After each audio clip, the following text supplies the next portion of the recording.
Hello, tired parents. Um, I got so many questions this week from moms with newborns and very young infants, all asking kind of the same things. How can I get my baby to sleep in her crib or bassinet? How can I get my baby to take naps that last longer than 15 or 20 or 30 minutes? How do I prepare for or cope with or survive the 4-month sleep regression? And when should I start sleep training and what should I do? And I feel really frustrated because there's just way too much to cover to be able to answer these questions properly and to do justice to the complexity of what your baby is going through during the first 4 or 5 months of life.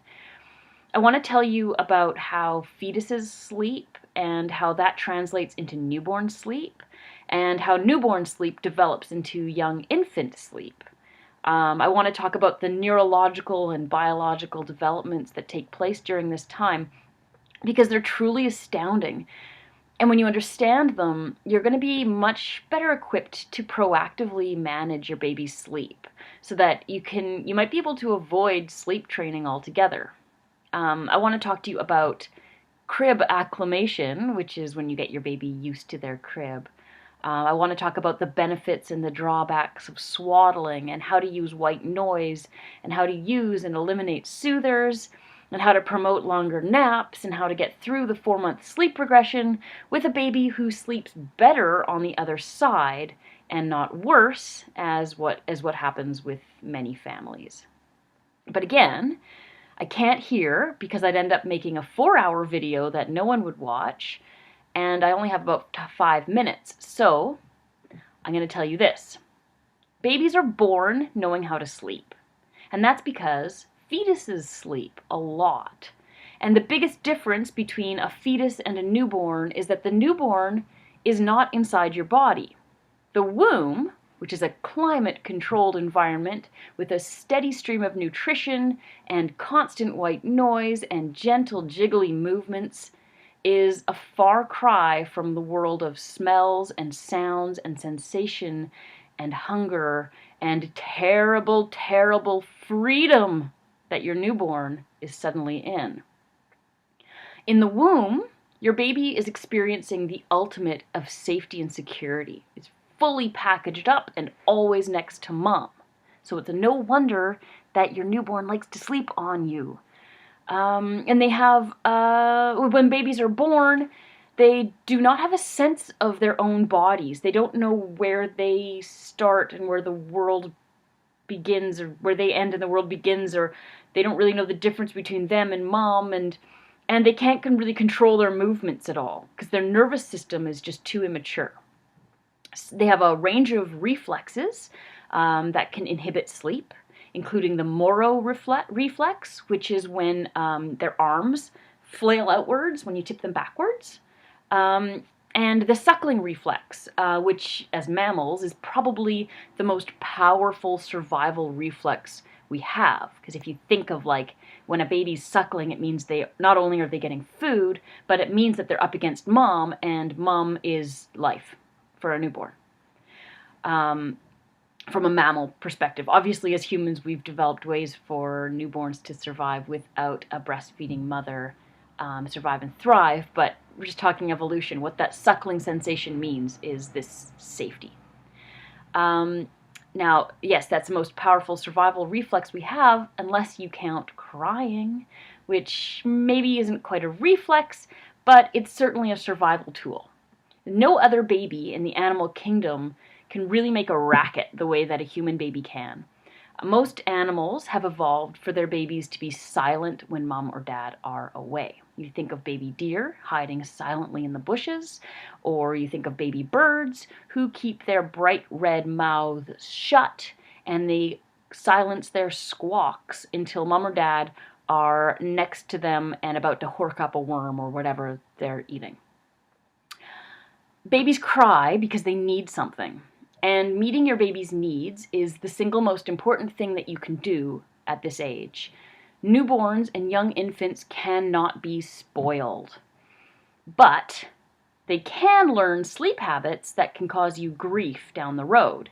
And they can create a pattern, these habits can create a pattern of short sleep that makes everyone exhausted.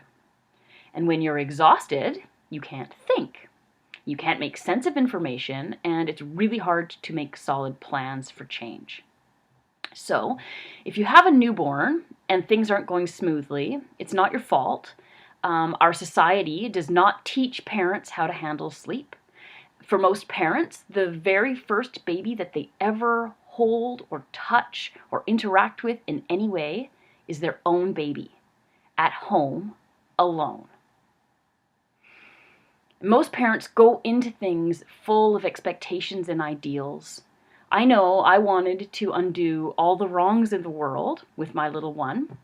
And then I made a million mistakes and went back on nearly all of my convictions. And I did this because I didn't really know what else to do. I didn't know enough about baby sleep or what I was doing when my baby was new. I didn't know what was going on. I didn't know how to handle it. And from my experience, the boob solved everything until it didn't. And then all hell broke loose. And when my baby was about 3-4 months old, that's when things, I think, peaked in their toughness. So I want to offer you something. It's something that I've been working on behind the scenes for the last couple of months. It's still in its infancy, which is appropriate, but I think you'll find it immeasurably helpful. And this is an online community for parents with babies whose sleep is causing them grief. For parents who want things to get better, but they need to know what to do. Or for parents who are overwhelmed with the glut of information out there, the stuff that goes against your base instincts and the stuff that contradicts the other stuff. This is for parents who want to be able to review information on their own time, at their own pace, and for parents who want to be able to ask questions directly to someone who has devoted their life to picking apart all this crap for you and to get answers that can help them, you, make positive change. I'm calling it Lionheart Sleep School, and it's a private Facebook community for parents like you who need affordable, ongoing help and guidance with their baby's sleep. If you're interested in learning more, all you need to do is to sign up to the newsletter, the Lionheart newsletter, by clicking the button or the link that I've attached here. I will send you an email with more information. And don't worry, I'm not going to use your email address or any of your information for anything evil or icky. The first cohort of Lionheart will be a community of parents with children under 5 months old. We will discuss how to use your baby's reflexes to improve sleep, how to read your baby and choose the best times to put him or her down, and what to do as your baby grows and develops to avoid common sleep problems from emerging, and how to handle those problems if they have already been established or if they emerge despite your best efforts.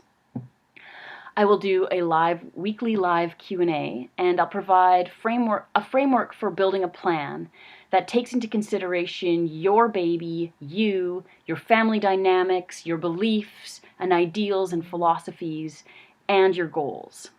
So if you're interested in learning more about this school that I'm developing, sign up below, click that link. It's just a couple questions, your email address, your name, your baby's age, another couple more things maybe. Yeah, sign up. I'm really looking forward to getting this started. So I hope this little bit of info I could provide here helped. And looking forward to hearing from you. Have a good weekend. Bye.